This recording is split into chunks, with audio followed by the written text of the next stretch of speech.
7 things I keep on hand for the days I get sick alone. Soup. Tinned soup, 4 or 5 of them, at the front of the cupboard where I can reach them without bending or stretching.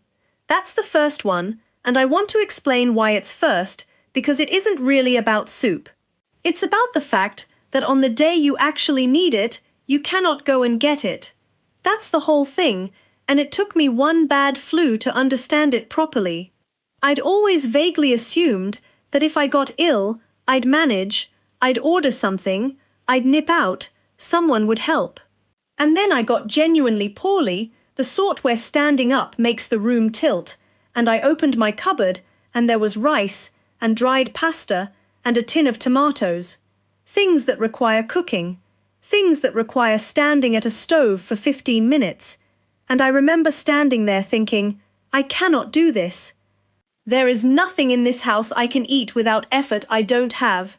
So now, 4 or 5 tins of soup, front of the cupboard, ring pull tops, because that matters more than you'd think.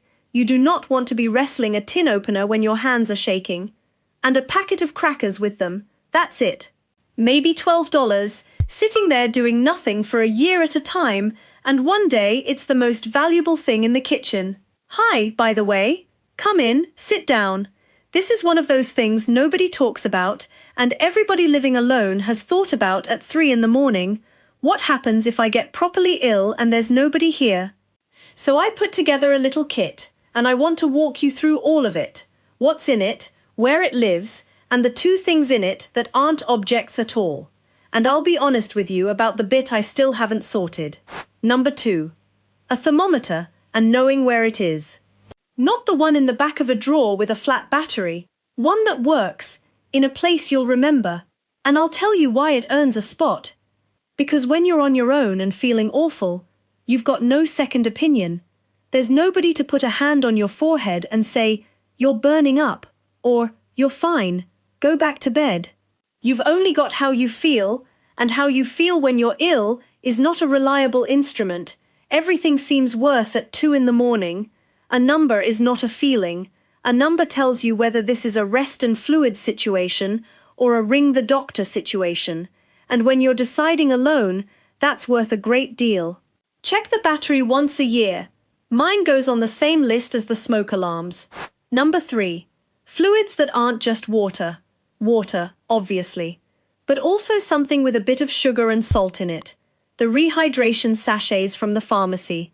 Or the electrolyte drinks. Or in a pinch, a bottle of squash and a pinch of salt. Here's the practical reason.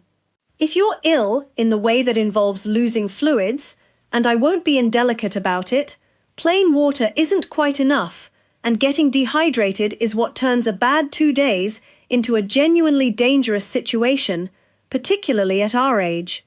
It's also what makes you feel dreadful and weak long after the illness itself has passed. A box of those sachets costs a few dollars and lives in the cupboard for years. And the other half of this, keep bottled water somewhere you can reach from the bedroom, because at the worst of it, the walk to the kitchen is a long walk, and you'll put it off, and you shouldn't. Number 4. The medicines, checked once a year. Something for pain and fever, something for a cough, something for a stomach upset. Whatever your doctor's happy with you having, and if you're not sure, ask the pharmacist next time you're in. They're free to talk to, and they know more about this than almost anyone. But the actual tip here is the second half.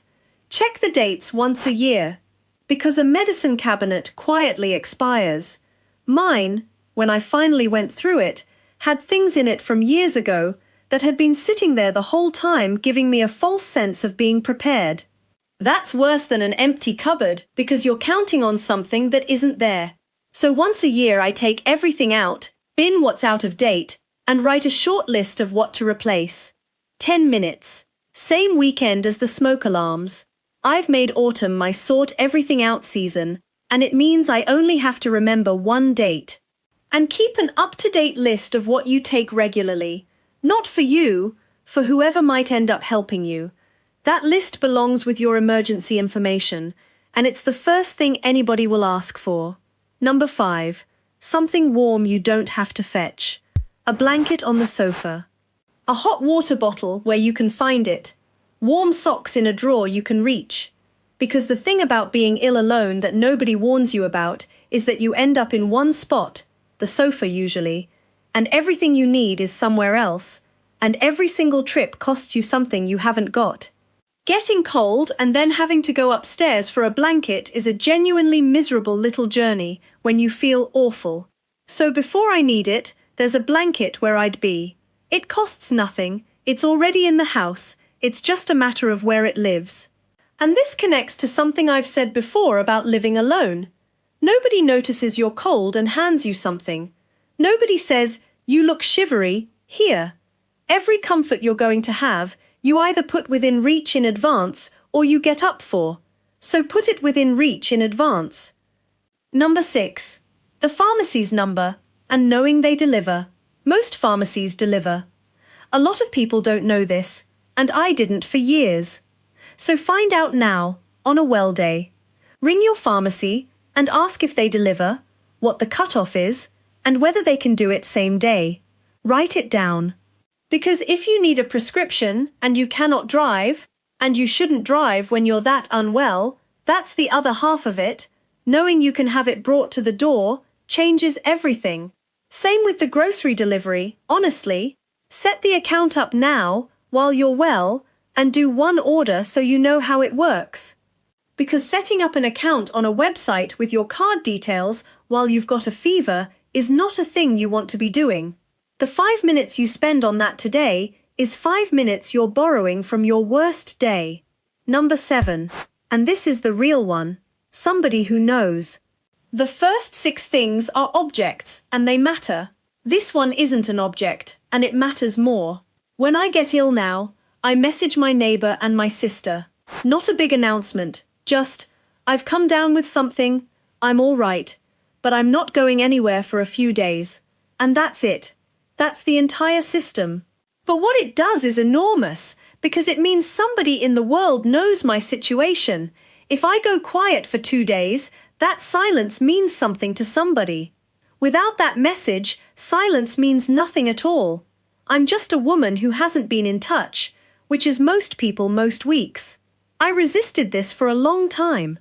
Genuinely, it felt like making a fuss, like being the woman who announces her cold, and I think a lot of us who've spent years being capable and self-sufficient have exactly that reaction. What changed my mind was thinking about it the other way round. If my neighbor sent me that message, would I think she was making a fuss? Of course not. I'd think, right, I'll knock on Thursday. I'd be glad to be told. It's not a burden on them. It's 4 lines of a text message. And it's the difference between being ill alone and being ill unnoticed, which are 2 completely different things. The thing I haven't sorted. I promised honesty, so I still don't have a proper arrangement for the dog if I'm laid up for more than a day or 2. My neighbor would take her, I'm sure she would, but we've never actually agreed it, and I've never put her food and her details anywhere findable. It's on my list, and it's been on my list since spring. I'm telling you that partly because I don't want to sound like someone who's got it all worked out, and partly because saying it out loud on the internet is quite a good way to make myself finally do it. So that's 7. Soup you can open, a working thermometer, fluids that aren't just water, medicines that are in date, something warm within reach, a pharmacy that delivers, and somebody who knows. And here's what I really want to say about all of it, because I know a video like this can sound worrying, and it genuinely isn't meant to. I don't think about this anymore. That's the point of having done it. Before I put this together, the thought used to visit me now and again, usually late, usually when I was already a bit tired. What would I actually do if I got properly ill? And I'd chase it round for a while, and then push it away, and it would come back a few months later. It doesn't come back now, because it's handled. There's soup in the cupboard, and a number on the fridge, and my neighbor knows the arrangement, and I don't have to have that thought anymore. That's what preparation actually buys you, and it isn't safety. It's the freedom to stop worrying about it. We tend to think of getting ready for something bad as a sort of pessimism, as though planning for it means expecting it. It's exactly the opposite. I worry about this less than I did before, not more. $20 and one afternoon. That's the whole cost of never having that 3 in the morning thought again. Now I'd really like to hear yours on this one, because I suspect a lot of you have learned things I haven't. What do you keep on hand for a bad day? Or what did you wish you'd had the last time you were properly under the weather on your own? Put it in the comments. This is the sort of thread where someone reads it and actually goes and buys the soup, and that's worth more than the video. And if you like this kind of practical, honest talk about living on your own, you're very welcome here. Give it a like, subscribe if you'd like to stay, and I'll see you next time. Take good care of yourself, especially just now. Bye for now.